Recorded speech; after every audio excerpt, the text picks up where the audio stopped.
Hello there, ladies and gentlemen. Welcome to tonight's episode. We've got a special one in store for you. You are, of course, at the home of Low Expectations, where Tom has made sure tonight that I will mention that, especially tonight, more often than ever tonight, the beer will be great, and some of us, especially me, or you, probably him, probably me, will not be great. Will not be great.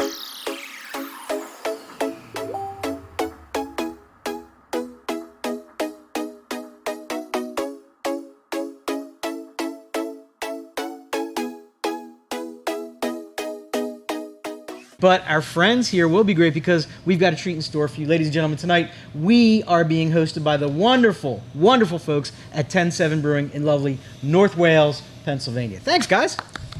Good to be with you You're guys. welcome. Yeah, we're stoked. I'm so excited to be here.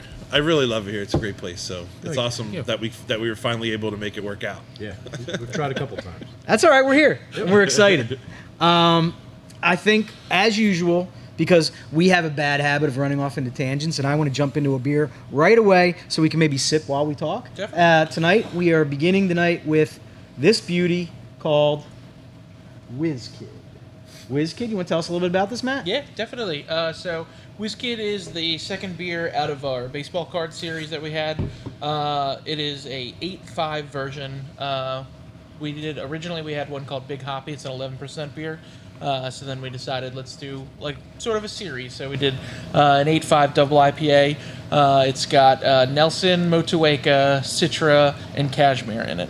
So yeah, so it's really nice, super juicy, but it is a little on the, I'd say, drier side. So it drinks really nice. So even though it is 8.6, it drinks kind of like a 6%. So super sessionable for that summer warm months coming up. Awesome. So. And I love the can. The can design is awesome. Yeah, that's our assistant brewer, Scott. Why don't you pop that open and do some pouring for us? And I left the door wide open for you to, chastise and criticize me because I did not introduce our friends, Matt, who head brewer. Yep, head brewer. And Jerry and Bob, co-owners. Yep. 2 of 4. 2 of 4? Mm-hmm. And we can get into that a little bit later, but just wanted to make sure that you know Tom, right? That's Tom. And I'm B. Welcome to the show, as usual. 4 different hops. Yep. Do you guys find, and because it's interesting because we've done a couple shows at a couple other breweries, and that seems to be more and more of a common trend, like not just sticking with a single hop per brew for varying reasons. Find that challenging? Or? A little challenging sometimes. I really think, though, 3 to 4 hops is a nice sweet spot. I think that really, I think if you focus on one hop more in that blend, but then using these other hops as sort of supporting roles in that beer. So I'd say this beer probably the number one. We had 2 hops, Citra, Motueka and Nelson are heavier in this beer, and then sort of Citra and the Cashmere are supporting. So. That's definitely what I smell. Mm-hmm. Yeah, the Motueka and the Nelson. And I think, I'm guessing, I'm not a brewing expert, but I'm guessing it does give you like a little bit of more of a playground to play around in, right? Yeah. Bouncing those flavors off of each other. Yeah, definitely. Does it help to, if you were to do a single hop or sometimes 2 hops, you can usually pick out the weaknesses of that particular hop. Mm-hmm. Does it help when you have 4 different hops? They kind of so you help each other out. Yeah, exactly. So you try to take that hop and you're like, okay, what is that weakness? And then it's like, oh, what's another hop that I can use in there to support that, to sort of balance out that weakness a little bit. Well, it's really nice. I like it a lot. Cashmere is always the answer. And you nailed it. It does drink drier, but that's not a bad thing because every time I'm done sipping, I've got that little bit of dryness in my mouth that makes me want to go right back and grab another one, right? Yep. So, co-owners, 2 of 4. Walk me through the brief history. How this all come together? You want to take it, Jer? No, okay. go ahead. So, the 4 owners are Jerry and I, my wife, and my sister. Okay. So there's a lot of family at Ten7. Not only ownership, but working here full time. My nephew is here on Whiz Kid Can. Yeah, awesome. He's the assistant brewer. My daughter does sales and distribution and office management type things. We've got Jerry's son, he works here part-time. I've got nephews and nieces that work here and things, so we do have a lot of family here. But the way it all started out was my wife and I primarily, we'd go to little beer vacations, go around, check places out, and started realizing that the beer we were homebrewing was pretty solid. And we thought, what, hell, we can do this. So once again, homebrew background. Homebrew background. Okay. Jerry and I, I started homebrewing on the stove with extract and stuff, and then Jerry joined in because he had done a little homebrewing at his house. We got together, we started homebrewing, upgraded to all grain. When we decided to actually jump in and start a brewery, Matt had homebrewed as well. Matt came over, started homebrewing with us a little bit. When we got this building, Matt came over and helped us build it out. It took us a year to from the time we got the building. Remember, yeah. It's a long, long time because we all worked full time. Sure. At the same time we were building this place out, and we did all the work, almost everything here ourselves. So, like I said, Matt jumped in and volunteered his time, and it was kind of fortuitous for us that the job he had full time, they were like going out of the it was the company that I'd worked for. We had contracted stuff, and we were losing the contract so I could stay with the company and relocate somewhere else, or stay in the area. And it was right around the time that we said Matt had been brewing here from the beginning with us, so it seemed logical, and he was doing a great job, and he's so passionate about brewing that it just was logical to have him become the head brewer. How did you guys land on this space? Another family member who found the real estate listing for it, and as soon as we saw it, I just thought, this is perfect. What was it? What was it before it was you? It was Redline Motorsports. Originally, it was Walker Fuels. It was a fuel oil company. Okay. So this part of the building, they repaired trucks and stuff in. This concrete in here is like 14 inches deep, which we found when we had to cut floor drains. The hard way. It was a nightmare. But across the street where the SEPTA lot is, there were giant fuel oil tanks over there years ago. Walker Fuels sold that to our landlords who had Redline Motorsports. They had like ATVs and quads and things like that. They repaired, sold here. Then they kind of transitioned into just selling stuff online. This became their warehouse, and the other room became their showroom. So they started selling more and more online and not needing warehouse space. They were drop shipping, I guess, and stuff. So they didn't need as much inventory. So they decided to lease it out, and we walked in, and as ugly as it was, this space. Thanks. And I, like we were talking about before the show, every time I've been in here, I've either been at one of the long tables here, or if I'm lucky enough, I can grab a bar seat because it's usually pretty packed on a weekend when I come in here. And I'd never been back to that. What does that space have a name? What's that? Well, we've called it a few different things. The Bourbon Room is what we call it usually because I'm comfortable with that. we thought about putting a bourbon bar in there, and we lost the space before. Like it basically became an event space, and people come in with their kids and bring them in there all the time. It's a lot quiet. Well, it's quieter in some ways. It's more kid appropriate. Yeah, it's just easier to I'm have kids picking up in what there. you're laying down, Yeah. but I am going to say it kind of gives this place two completely different does, vibes, yeah. depending on what kind of mood you're in. Yep. Absolutely. Yeah. Right? That's like, not that this room isn't chill. This is more brewery room. Yeah. But when you go back there, it's just like you want to sit in that couch, and that's a really neat spot. So And the lighting's perfect. I really love it back. The doors. I kind of have like an industry question, like how does service work back there? We do table service. Nice, nice. So, we don't have food, we have food trucks, but we still, from the beginning, we've had table service. In both Yeah, everywhere. and outside. Everywhere on the Table- property. I have not spent time outside yet either. I've seen the space outside. There's now 3 different spaces out there. So If you haven't been to that room back there, yeah. you've got to come. You have to come back, check that room out because it's so neat. An entire wall made of doors, and then that's where all the barrels are. All but one is filled currently. Yeah, Tom actually went Yep. through and was checking each of them. There's so many really neat spaces. It's not just one single space. So there's another small deck over off the other side. Yeah, there's a little right? seating Yeah. area right outside. So of there's that so one. many different spots, like 3 Little outside, cool nooks and 2. crannies you can go hang out with all over the place. Yeah, it's really cool. Thank you. Yeah, it's fun.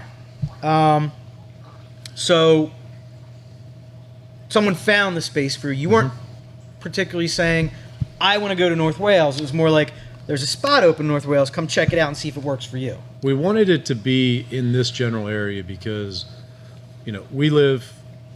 all of us live fairly close to here. That makes life a lot Yeah, easier. and we were working full time. Yes. He was working in Westchester. Basically. Westchester. Yeah, so And I know a little bit about your previous work background. What about you, Jared? Daytime truck driver, Out of Westchester. local out of Westchester. So you were zipping down. We going to Westchester every day? Yep. yeah, and then come here and at Long night days. Yeah. till 10 o'clock at night, build out, and then go home, do it all over again the next day. My wife worked at Lansdale Catholic High School. Fine institution. I thought you might like that. So she wanted to be close, and then when we saw it, it seemed perfect. So we jumped on it. It kind of is. It's a really fun spot, and the way it's divided is just fantastic. Because you can pick your vibe, and like if a vibe's not really, if you're not feeling a vibe, you can just roll someplace else and change it right up. Yeah, it's cool. Well, that's what I don't want to step on your Go ahead. questions. Fire away. But I need to know. I'm surprised you haven't talked about it yet. Will you please tell us exactly why 10-7 is called 10-7 Brew? So the previous life that you talked about for me, I was in law enforcement for 25 years. The dream was, who's wearing one? Nobody. Nope. So the original logo of ours had, it's basically shield shaped, The badge, right? Yeah. Yeah. and it had this in the center of it. This is my wife's idea, right? My Yep. dream, her idea, her vision for the logo was, me laying in a hammock, petting my dog, drinking a beer. So 10-7 is 10 is like 10 codes. 10-4 means you acknowledge or whatever. 10-7 means off duty or unavailable. So the idea was my ultimate 10-7 was going to be retirement and owning a brewery. So that's where it all came from. And if you look really close, Yes. when they're in the shot, it's on the screen. The old one, right yeah. behind that. So that's the original back Okay. there. Yeah. So when you're watching, zoom in. Right? Fix that in post. See, I always thought the name 10-7 stood for I could come here 7 days a week and it was open 10 hours a day. Not quite. Did you really? No, I just made that. Nice. Bob's like, Hell no. I was really disappointed in you. not the first time. Maybe someday though. It will be. LaSalle? What's that? Undergrad? College? Yeah, undergrad was LaSalle. Win and Mercy? Grad? Yep. What was your grad degree in? Management. Is it working for you? And interesting. We've been to like 4 or 5 different breweries talking to people, and the common thread, obviously enough, is that the genesis of everybody started with an interest in home brewing, which makes sense. Either you guys still dipping your toe in the pond, or you've Not said, had a Matt, minute to do it's it." all you. All him. Yep. Well, good choice. We'll Based get upon back. the first beer, good choice. Matt, are Thank you are you still homebrewing? Did No, you? Oh, I I don't thought you have should. time. He No, has, no. he has less time than we do. Yeah. I don't know. You have a hankering to put your foot back in the pond? I'd like to do it again someday, but How I'm about, not. Yeah. how about recipe creation? We talk about some things, I'm Like, how's that evolve? We bounce ideas back. In the early beginnings, it was all Bob, and then it kind of was Bob and I collabing, and now it's Scott and I collabing, but then we also bounce ideas back and forth. So, You guys seem to be kind of seasonal too with what you're putting out. yeah, definitely seasonal. We try to have a wide variety on at all times. I think that's sort of our customers like that, and so we try to, whether we don't have, we have a couple, I would say, staples, but they're not on all the time, but we try to keep a certain style on at all times. So we always like to have a lager. We always like to have some sort of wheat beer. We always like to have hazies, stuff like that. So we like anybody to come in here and find something that they like to drink. Do you have flagships? Kind of working on it. We don't have anything, but we have some rotating ones that Yeah. come back and forth throughout the year, but like not something that we have All the time. all the time. I'd say probably our blonde ale is the closest thing to a flagship that we have. So Interesting.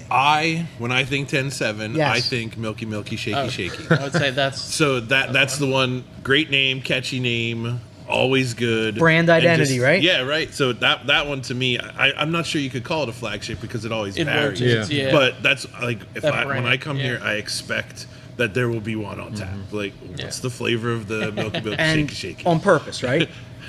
as far as having one all the time. Always, because we it's one of your- like to try to. We're with COVID and everything, it's hard to find balance in some things, right?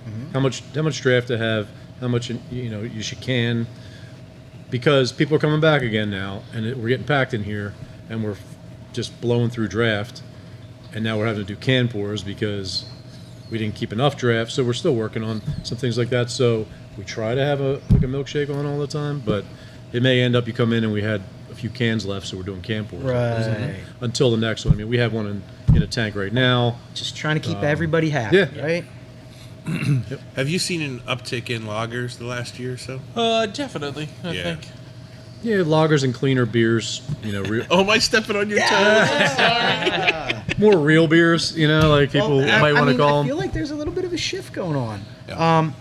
I wear a couple hats. I won't talk about my other hat, but we had an outside venue during COVID, and it was so hot out that year that it burned my IPA palate out. I couldn't drink IPAs anymore. I went to lagers that year, and I'm having a hard time getting back to, because I used to be a haze boy all day long, and now I'm more like plus I'm getting older too, maybe. So it's Are you going I'm to a Pilsner lager Are you guy. going to get through tonight? Absolutely. All right. I'm a true professional. Oh yeah, you'll have no trouble at all. Especially because I keep putting this down, and as I'm talking to you, I'm trying not to ignore you and need go a back sip? to it. Yeah, I'm really trying hard. You can remember away. the camera's flipping, so you're good to go. Okay. It's not whenever he's talking, the camera can't see you. Whenever anyone on that side's talking, you're good. Thank you. Yeah. Thanks for that. I was trying to be polite and listen, Tom. This was good. I enjoyed this very, very much. I like the I wouldn't call it silky smooth. It's like cashmere smooth. It's I love the mouthfeel. I get It's from the hop. it's dry and it's astringent to the point where I put it down. Everything's still still getting all the flavors, and I'm like, yep. I just want to keep going back into it. Yeah, I can see myself in a chair by the lake. How about a hammock? There you go. Whenever You're not a hammock guy. No, I am. I have a great hammock, but as soon as I get in the hammock, the kids want in the hammock. Yeah. The dog wants in the hammock. It's not as relaxing as I wish my hammock was. Just say no. I've had one for doesn't like look 15 bad. years. I think I've been in it 3 times. Yeah, it's like a dream. I put it up every weekend. I put it up. I don't even leave it So outside. if you don't I go put it into up the every hammock, does weekend. anybody go into the hammock? Is the hammock? No, nobody touches it until I go near it. And then everybody wants I into the hammock. believe they're just messing with you. Like, oh, we have a hammock? Yeah, I put it up. I thought you were trying to every say it was like weekend. if a tree falls in the woods. Oh, you Does would it hear make a Tom. sound? You would hear I Tom. wondered about I thought you meant with the hammock that way. If he's not in the hammock, is anyone in the hammock? Nope. Should we go to second one? The answer is always yes. I'm This super one excited for this is guy. very cool. Fantasmic Voyage. Oh, and by the way, I'd be remiss if I didn't say the first 3 beers on the episode tonight just dropped. Am I correct in that? And then the last one's a special treat. Hang on. I'm going to let Matt introduce this one to us. Sure, definitely. So this is Fantasmic Voyage. It's a collab beer that we did with Rebel Hill out of Phoenixville. Pretty exciting because we got to use a new product called Phantasm Powder. And I think you said your listeners know about that because you guys have talked about it before. Previous show, yep. Yeah. So Phantasm Powder is a product. It's out of New Zealand, and it's basically freeze-dried grape skins that they then powder. It's Sauvignon Blanc grape skin. So they powder, It's crazy. and you can add it at certain points in your boil, in your fermentation. It's either boil or fermentation. So we added ours in our whirlpool. We added a little bit during fermentation. It also plays really well with a new yeast out of Omega called Cosmic Punch. So it is a genetically modified yeast to heighten the thiol production in your yeast. So sort of those sensor precursors on your nose. So it plays really, really well with that. So it was an exciting collab for us that we got to try 2 new products that we had never used before. So in that process, who was the person during the stare down who said, "We got to use this grape skin"? How did that happen? I think it was just both. Like we were trying to. I mean, collabs are really fun. It's usually like the way we do collabs is we like to try something new that we've never done before, and they had also never done it before as well. So we were like, oh, we definitely want to try this new yeast. Let's see if we can get some of this Phantasm powder that we've heard so much about. And so we reached out, and we were lucky enough to get some. So we tried that, and then we also have a new experimental hop, HBC 586. There's some Citra in there and some Motueka.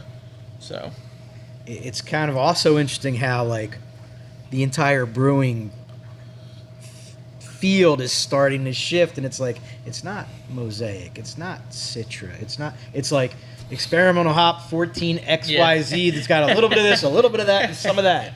So once again, that whole sandbox thing where it's scary but fun. Oh yeah, definitely. Yeah, they're almost pre-blending hops. I feel like technology is an amazing thing. I think you can really get stuff to taste exactly Genetically like modified yeast to get exactly what you want out of it. Some idiots are actually growing lettuce in water. Go ahead. Explain yourself. I'm a teacher during the day, and one of the jobs I do is I teach hydroponics to my students. So he finds it so funny that I grow and harvest vegetables. He was really excited. No, I found it funny that you were in really my excited classroom. about lettuce. Who gets excited about lettuce? You've never tasted my lettuce. He's trying to tell me this is the best lettuce I've ever had in my life. I will bring some on Saturday. You keep saying that. I have a Make bunch. me I have some a lettuce bunch, wraps. I have a bunch ready to harvest. All right. I have some killer basil now too. I would take some of that. And here, I'm gonna pour that for you. Yeah, thank you. Hey, you're all about cooking, aren't you? Yeah, I You am. do a lot I of- like to chef it up.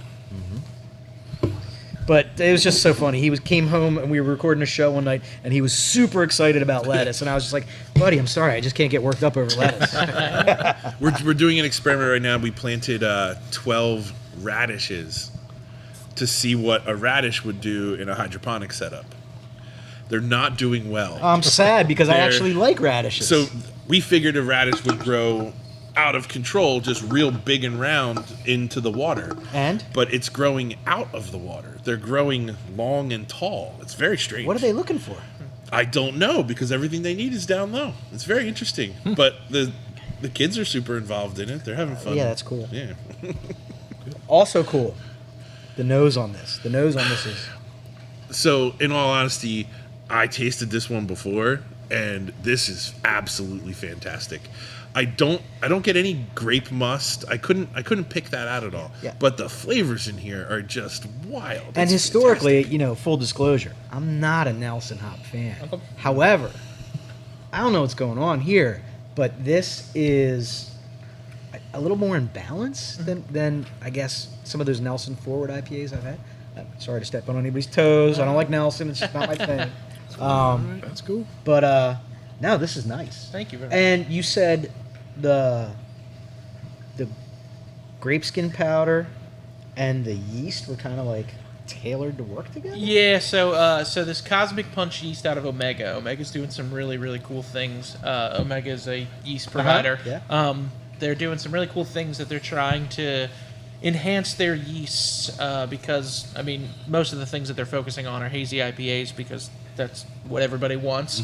And so they take in their typical hazy IPA yeast that they have, and then they've adapted it to create more of these thiol producers in the yeast itself, and so they also are setting it up so that you have precursors for these thiol, so it's really good for mash hopping. Okay. So adding hops into the mash set up these thiol precursors for during fermentation to get these like crazy smells going on, but because this Phantasm powder, they have found that using it in conjunction also raises the thiol production like astronomically. So it's these two products working together to make something that's really, really exciting, and it's a new product that, another tool that we get to use in our bag of goodies. And I'm going to fight really hard not to drop too deep into this rabbit hole because I have a lot of questions.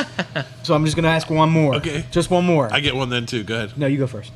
How hard is it to keep up with all this? I mean, it's pretty. I try to. I mean, as soon as I'm done here, I'm usually on my way home listening to some sort of podcast. When I get home, I'm usually researching something. I try to. I'm trying. I want to keep ahead of the curve on everything. It's we live in a world where we have, I don't know, 800 breweries or something in Pennsylvania, so we have to try to keep ahead of. I want to keep ahead of the curve. I want to keep throwing things at our customers that they're like, oh, I want something new and exciting. I want to be able to try that. So I try to. This is my passion. So I really like. When I'm cooking something new, I get all stressed out because I'm trying new things. And how in the world did you approach working with these two brand new things? Like, is there like a recipe? Is there like a manual? Are you like, are you calling somebody? How's that work? Yeah. I mean, like I said, it was a collab with Rebel Hill. So Doug, the brewer over there, him and I, we chatted about it. We both sent each other different like articles and stuff to read. Like, hey, what do you think's going to work here? Hey, what do we want our dry hopping to be? Stuff like that. So we really worked through the recipe building and the creation of how we wanted the beer to turn out, and we were really, really happy with the product. An important step along the way would be reconning all the other Phantasm beers that you make. Are there a lot out there? Well, there are several. Are there? We had one from Source. We were at Brick Farm Tavern doing a beer fest over there last September or something, and Source had one. That was the first time I tasted it. I was like, wow, this Yeah, we had one from pretty there. damn good. We had one from Fourscore that was really, really good. This is my first one. I've never had one before. I know I've had them before, but I haven't had one that really stuck like this one. This one is really fantastic. I feel like, based upon this, I feel like we're going to be seeing more of them because it There's works. gotta be. It Yeah. works. There's It's no nice. doubt. No doubt. Well, thank you. You're going to see Yeah. more from here for sure. Yeah. Yeah, we had to buy a lot of it. Yeah. So very. More soon. And it's expensive. So listen, brewery friends, if you're looking for a collab, Matt will teach you everything you need to know about Phantasm for a low rate. Yeah. Nice. Yeah, that's awesome. Let's talk about this physical space for a second. How many taps? 14, going to be 15 in a week or two. And we talked a little bit. You got a side pool up there too? Yep. Yeah. Always a lager? What's going on in the side pool? We have a Yeah. Lucre. It's Lucre side pull. not necessarily a side pull in our case. Okay. It's a vertical pull. Okay. We have it. Just we turned we it. have. So it's a side pull, but we turn it to the side. So it's a vertical, but works the same way. But yes, we have a side pull tap, usually dedicated lager. We haven't put anything else No. on there yet. We've but had enough lagers flowing through that each time a new lager comes out, you're welcome. We put that lager on side pull, and if there's any of the last lager left in draft, it'll go on a normal tap. If you haven't been drinking lagers on side pool, shame on you because it's a magical experience. Any nitro going on back there? we do. So that's actually part of. We're adding a tap next week, but we're going to have a dedicated nitro and a dedicated side pull. So What are you thinking about nitro? In your head, what do you see? we've done everything from we've done hazy IPAs, we've done stouts, we've done ESB. So Mild, Dark yeah, dark mild on dark right mild now. right now. So it yeah, I don't know. I'm a fan of the nitro tap. I think it Me works. too. So Yeah. And everything you said makes yeah. absolutely perfect sense, and I'm very excited. That's awesome. Because I think the days of rolling out 7 or 8 IPAs on your taps are over. Oh yeah. I think people, even, we talked about palate fatigue on a couple other shows. Absolutely. I think people want more choices. Like it's not all about the IPAs anymore. IPAs are still there. They're not going anywhere. Right. They'll probably still take up, 50, 60%? Probably. I don't know, we have a pretty solid variety. We probably have, maybe 5 From hazies on. 5, yeah. We also have 5 lagers available too, probably. Right? So And they got Or new people interested in clean the beer. market. And then as they get interested in that market, they then want to start to reach out and try different things. Well, sure. I know. Get into lagers. I know what I see. I rarely see miles. people coming back and ordering the same thing on site over and over again. They like to kind of walk their way through or around what you have different off that. Yep. Same. Yeah. Yeah. I'd say our regulars come in, and we definitely get customers that want a specific beer all the time, but Or at least style. or style. So But yeah, we have some mix it up, and some know to start with the right beer before you wreck your palate. You know what I mean? I do know what you mean. So you mentioned mild on nitro. Yeah. I think the last time we were together, we were talking about March mildness, We right? did talk about March mildness. It's April now, but are you familiar with March mildness? actually, Rebel Hill was the ones that told us about Okay. this. So they said it, but they had only just recently heard about it. I only know about it because I stumbled into Forest of Maine, and they were doing March mild, and they had a dark mild, and it was magnificent. But apparently, it's a. Am I explaining March mildness now? Is that what you want me to do? No, I'm just asking. It's becoming more of a thing. Like the entire month of March, breweries are this hashtag on Instagram, March mildness, and they're really trying to push the dark I milds, think which it's a is fantastic a fantastic movement. thing because It's it's a great movement. yeah, Good it's idea. delicious. This place, you said relative found the place for you, and you guys did a lot of work. Did you do all the work? Yeah, I mean, So it was a blank warehouse. Okay. Stone walls, stone floor, not stone, but concrete walls, concrete floor. And so basically everything you see now, we did. And it's interesting because former auto space. this original, yeah, like big trucks. big Yeah. truck. There's a brewery in Skippack that started out that way, and there's a brewery down in Phoenixville that started out that way. So it's interesting. There's a little like a weird. Yeah. Well, you know what? connection. Big wide open space. Okay. Garage doors. Yeah. Garage doors. There's a brewery in Lansdale who wishes they had garage doors. They have an elevator. There's a couple in Philly too. Yeah, Punch Buggy yeah. still looks like a garage. And is this the original system you dropped in? Yeah. Yep. So you guys started right out of the gates. With a 10, yeah. Nice. Came on tractor trailers. We unloaded it. We brought it in. We stood it up. We put it together. So I'm curious about the walls, like all the rust. Everything is like perfectly placed. Did you do that? You didn't do that? The rust? Yeah. The rust was there. Oh wow. Yeah. It's awesome. It's On the perfect. panels. It's so cool. Yeah. Yeah, It's before we put them up. Where did all that come from? A friend of ours who is a general contractor knew a guy who basically collects a lot of junk. So this had been salvaged from a bus depot in Chester County somewhere. Okay. The roofing, the corrugated roof, that is. And then the wall, the wood on the walls was a barn across, where Via Marconi's across. Yeah. In where there's houses going up now. Which is no longer going to be Via Marconi's. Oh, really? Did you know that? No. Yeah. Sold it. Selling it?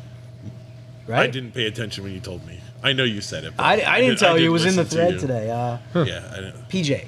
PJ's is behind. that's- Oh, no. Hey. That's the rumor. That's the rumor. Wow. I hope those wings don't change because Via's has the best wings anywhere.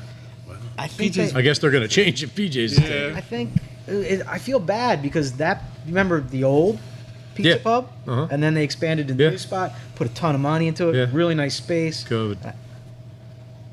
Oh, is Yeah, that I heard why all Rob the said- bottles are on sale right now? Oh, I yeah, wonder right, why. right. I just saw that. Yeah, they're 30% vintage off. bottles, right. Yeah, I bought a couple bottles over there. I may know a maniac who bought an entire keg of Pliny the Elder during COVID from them. Wow, Really? That's not allowed. You don't know anyone who did that. I may have heard an urban myth. Fell off the back of the truck. You and your stickler for laws and stuff. You're allowed to do that. That was a really fun week or two, though, wasn't It it? was a great week. I was like walking up with Man, Ziploc gallon bags to the keg, and just filling it up and taking it home with me. Nice. yeah. We're like, We could just cut that out, right, Nate? we have so much. We might as well just how many people chug Pliny? Well, we can. When are we ever going to get the chance Right, again? Right? Yeah. Oh, man, that was It fun. was a fun. It was But a it fun lasted time. about a week and a half, maybe 2 weeks, yeah. and it was all over. Wow. So it's always sad when institutions kind of like Yeah. It is. close the doors, but I didn't hear that. I just Well, I mean, You suppose just the said- person's retiring, the owner. I have no idea. I think they really struggled during COVID. Yeah. Great segue. How'd you guys navigate COVID? Canned. We. However, we had intended to can. Yes. That was one of our goals for 2020. Mm-hmm. And so we had canning lined up before COVID hit. I was gonna say, So luckily, our first run was like March. April, Or the April. beginning of April. Oh, seriously? I felt like you guys have been packaging longer than that. No. October, the previous October, we did one for our anniversary. Yeah. That's it. And that was it. So, Oh, wow. October 2019, we did one can, Mm-hmm. and then April 2020. So we had it in the books before Yeah. COVID even hit, and then we Just were like, transitioned right into let's get some more on the schedule. didn't miss And a heartbeat. your peeps rallied and showed up Yeah. Oh, yeah. week after week. That's Sold, awesome. we can't- sold a lot of beer. That's the Here and customers out, you know. That's the awesome wholesale. thing about this whole world is that when you're able to connect with people, Mm-hmm. like you have a good product, you deliver that to them in a great way. I mean, they reward you. Yep. So that's awesome. Yeah, I was stopping in at We're least thankful. once a month because it was I know one of the guys were like, oh, 10-7's canning, you can pick it up right from the door. Oh, right. And then everyone started showing up. And a lot of our we were friends canning in the beginning. We were canning twice a month, so we had new stuff dropping twice a month. Yeah. Hundreds of cases too. Yeah. so. Yeah. And crowlers, we went through. I mean, for us, it was a lot of crowlers. It was pallet and a half of crowlers. Yeah. So And they were fun. It was a lot. The crowlers were fun too. There was always some cool stuff in the crowler. yeah, we did a lot of different Yeah, stuff. it was nice. It was really it was nice to come stop, pick right up from the door. and Are you take still off. crowlering? Very little. Yeah. We are. We but do it, Most but of our it's available. everything. Yeah. I was Oh, gonna so you say, can walk up. Yeah. and so request? You can walk, yeah. mhm. Okay. Walk up a request, but mostly everything on tap we have in cans now. At that point, so Right. very little do people go, I want a crowler to take home, just because we already have it in cans. So It's nice to have options, right? And you kind of told me a little bit of good news about canning. You want to get into that? yeah, Yeah. go ahead. Yeah. And we ordered a line. That's awesome. Ordered a 20-barrel tank. So we got to find some space for all I of was it. just going to say, where are you going? It'll happen. We'll make it work. Tom, have you checked your backyard? It can go in my backyard. That'll be fine. I'll accept that. Yeah. So we're excited to get that. It's a couple months away. 2-3 months, whatever. Master of your own domain now. Yep. Yep. Yeah. A lot more control and flexibility.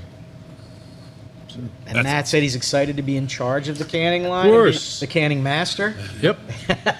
he's been watching very, very carefully for the past what's it been? 2 years now. Yeah, almost. Yeah. So One brewer described his canning line as kind of like buying a boat. First day you get it, and the day you get rid of it. Greatest days of your life. Apparently, enough said. We shall see. true, not We true. shall No, but see. it'll be awesome because it was kind of a glib comment I made, but literally now you get to make all the decisions. You're not beholden to anybody. Yeah. You're not worried about anybody else's schedule. You just got to make the beer and get it in the cans. Yeah, absolutely.